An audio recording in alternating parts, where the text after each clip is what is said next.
Halo semuanya, Assalamualaikum warahmatullahi wabarakatuh. Bertemu lagi dalam pelajaran sosiologi di hari ini. Hari ini kita akan membahas mengenai kelompok sosial. Jadi silakan disimak dengan baik ya videonya. Pertama-tama kita bahas mengenai jenis kelompok sosial, paguyuban, dan patembayan. Paguyuban atau Gemenskap merupakan bentuk kehidupan bersama di mana anggotanya diikat oleh hubungan batin yang murni, bersifat alamiah, dan kekal. Dasar hubungan tersebut adalah rasa cinta dan persatuan batin yang telah dikodratkan. Hubungan seperti ini dapat dijumpai dalam keluarga, kelompok kekerabatan, rukun tetangga, dan lain-lain.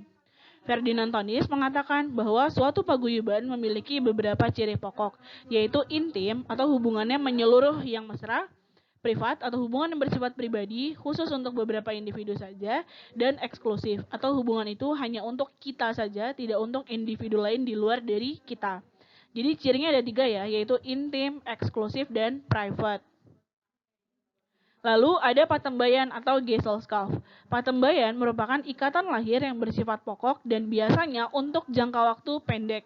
Patembayan bersifat sebagai suatu bentuk dalam pikiran belaka.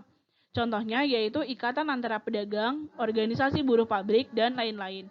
Intinya dalam patembayan terjadi dalam waktu yang jangka yang pendek karena ada kepentingan semata. Jadi ketika kepentingannya berakhir, maka hubungannya pun juga berakhir. Sekarang dilihat contoh dari soal di modul kamu ada di soal nomor 1 mengenai patembayan atau paguyuban. Dalam kehidupan suatu kelompok sosial di masyarakat, hubungan sosial yang terjadi di antara warganya sangatlah formal. Tiap individu memiliki interaksi yang tidak intens, bahkan beberapa warganya tidak saling mengenal. Kelompok sosial dalam ilustrasi tersebut adalah pilihannya antara Gemenskap atau Gesellschaft. Ingat, Gemenskap adalah paguyuban, sementara Gesellschaft adalah patembayan. Patembayan adalah bentuk ikatan kelompok yang terjadi karena kepentingan semata. Jadi kalau udah nggak ada pentingnya ya udah bakal kelompok sosialnya akan berakhir gitu aja. Nah di sini dilihat bersifat formal, interaksinya tidak intens dan beberapa warga tidak saling mengenal. Maka ini adalah jawaban untuk yang B, Gesellschaft, karena ciri yang disebutkan ini mengarah pada ciri dari Gesellschaft atau patembayan. Selanjutnya kita bahas jenis kelompok sosial mengenai kelompok primer dan kelompok sekunder. Kelompok primer atau primary group merupakan kelompok sosial yang paling sederhana, di mana anggotanya saling mengenal dan ada kerjasama yang erat. Contohnya yaitu keluarga, kelompok sepermainan, dan sebagainya. Dalam kelompok primer, individu dapat mengenal individu lain secara pribadi dan akrab. Hal ini dilakukan dengan melalui hubungan yang bersifat informal, akrab, eksklusif, intim, personal, sentimental, dan spontan. Syarat kelompok primer sendiri adalah anggota kelompok secara fisik saling berdekatan dan interaksinya intensif. Kelompok tersebut merupakan kelompok kecil sehingga setiap individu relatif mudah untuk berinteraksi secara langsung, dan terdapat suatu hubungan yang langgeng antar anggota yang bersangkutan. Lalu ada kelompok sekunder atau secondary group, merupakan kelompok yang terdiri dari banyak orang yang sifat dan hubungannya tidak berdasarkan pengenalan secara pribadi dan tidak langgeng. Contohnya itu kontrak jual beli. Ini merupakan kelompok sosial yang besar dan terdiri dari banyak individu yang kurang akrab dan tidak saling mengenal secara pribadi. Hubungan ini rentan terhadap adanya konflik. Sekarang perhatikan soal nomor 2 di modul kamu. Contoh soalnya di sini disebutkan, perhatikan kelompok-kelompok sosial berikut. 1. Ikatan Dokter Spesialis Anak Indonesia. 2. Kumpulan Pemuda Karang Taruna. 3. Teman sepermainan. 4. Keluarga kecil dengan 2 anak. 5 adalah Ikatan Pengusaha Mebel Jawa Tengah. Kelompok sosial yang termasuk kelompok primer ditunjukkan oleh nomor berapa? Nah, pertanyaannya di sini mengenai kelompok primer. Ingat, ciri dari kelompok primer adalah hubungannya intensif, eksklusif, dan dalam jangka waktu yang cukup lama. Ikatan Dokter Spesialis Anak Indonesia termasuk dalam kelompok sekunder karena berdasarkan kepentingan. Lalu yang nomor 5 juga Ikatan Pengusaha Mebel Jawa Tengah. Di sini juga berdasarkan kepentingan karena sama-sama pengusaha mebel. Jadi nomor 2 jawabannya adalah 2, 3, dan 4, yaitu option yang C. 2 adalah kumpulan pemuda Karang Taruna. Hubungannya pasti bersifat eksklusif. 4, teman sepermainan pun juga sama, hubungannya bersifat intim, private, dan eksklusif. 4. Keluarga kecil dengan 2 anak sudah pasti juga hubungannya bersifat intim, eksklusif, dan private. Jadi soal nomor 2 jawabannya adalah yang C, 2, 3, dan 4. Sekarang kita bahas tentang kelompok tidak teratur. Nah, kelompok tidak teratur yang pertama adalah formal audience, adalah kumpulan penonton atau pendengar pasif bersifat formal mempunyai tujuan yang sama tetapi direncanakan. Lalu ada plain expressive crowds adalah kerumunan yang anggotanya mempunyai tujuan yang sama, yaitu mendapat kepuasan atau kebahagiaan untuk mengurangi ketegangan yang dialami karena pekerjaan sehari-hari dan kepenatan rutinitas. Lalu yang ketiga ada inconvenient aggregation, adalah kerumunan yang kurang menyenangkan.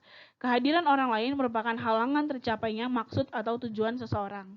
Lalu yang keempat ada panic crowds atau kerumunan orang yang dalam keadaan panik karena berusaha menyelamatkan diri dari sebuah situasi yang membahayakan. Lalu ada spectator crowds, adalah kerumunan yang terjadi karena melihat kejadian tertentu secara spontan serta kegiatan yang dilakukan pada umumnya tak terkendali. Lalu ada acting mobs, adalah kerumunan yang bertindak emosional untuk mencapai tujuan tertentu dengan kekuatan fisik sehingga berlawanan dengan norma-norma yang berlaku. Yang terakhir adalah immoral crowds, adalah kerumunan yang direncanakan dan mempunyai persamaan tujuan tetapi bertentangan dengan norma-norma di dalam masyarakat.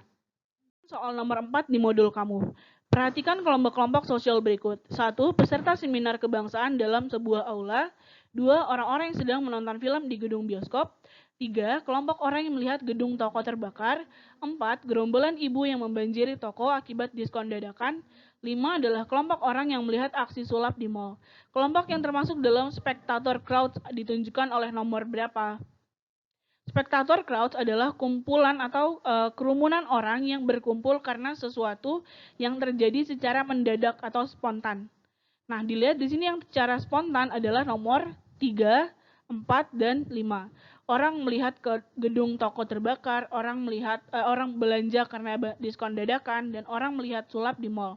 Jadi nomor 4 jawaban adalah 3, 4, dan 5, yaitu option E. Selanjutnya kita bahas mengenai syarat dari sebuah kelompok sosial. Yang pertama adalah adanya kesadaran pada setiap anggota kelompok bahwa dia merupakan sebagian dari kelompok yang bersangkutan. Yang kedua, adanya hubungan timbal balik antara anggota yang satu dengan anggota yang lainnya. 3. Ada satu faktor yang dimiliki bersama sehingga hubungan antar mereka bertambah erat yang dapat merupakan nasib yang sama, kepentingan yang sama, tujuan yang sama, ideologi politik yang sama, dan lain-lain. Tentunya, faktor mempunyai musuh bersama, misalnya dapat pula menjadi faktor pengikat atau pemersatu. Berstruktur atau berkaidah dan mempunyai perilaku, bersistem, dan berproses.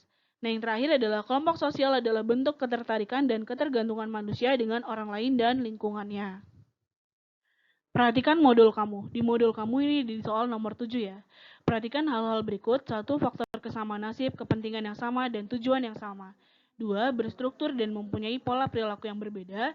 3. Adanya kesadaran pada anggota kelompok sebagai bagian dari kelompok yang bersangkutan. 4. Bersistem dan bersatu membentuk kelompok. 5. Ada hubungan timbal balik antar kelompok. 6. Tidak memiliki kaidah sebagai landasan kelompok. Syarat kelompok sosial ditunjukkan oleh nomor berapa? Kita lihat yang pertama, faktor kesamaan nasib, kepentingan yang sama, dan tujuan yang sama. Ini juga syarat terbentuknya kelompok sosial. Jadi, soal option nomor 1, itu betul ya. Lalu, nomor 2, berstruktur dan mempunyai pola perilaku yang berbeda. Ini jelas salah, karena pola perilakunya harus sama. Lalu, nomor 3, adanya kesadaran pada anggota kelompok sebagai bagian dari kelompok yang bersangkutan. Ini betul ya, karena mereka sadar merupakan bagian dari kelompok tersebut. Yang keempat, bersistem, bersatu, membentuk kelompok. Ini salah. Yang keempat, ada hubungan timbal balik antar kelompok. Iya, ini betul. Yang keenam, tidak memiliki kaidah sebagai landasan kelompok. Ini salah, karena mereka harus punya kaidah atau aturan. Jadi, nomor 7, jawaban yang betul adalah 1, 3, dan 5. Sekian untuk pertemuan kita hari ini. Jika ada yang ingin ditanyakan, silakan dituliskan di kolom komentar. Terima kasih untuk atensinya. Assalamualaikum warahmatullahi wabarakatuh.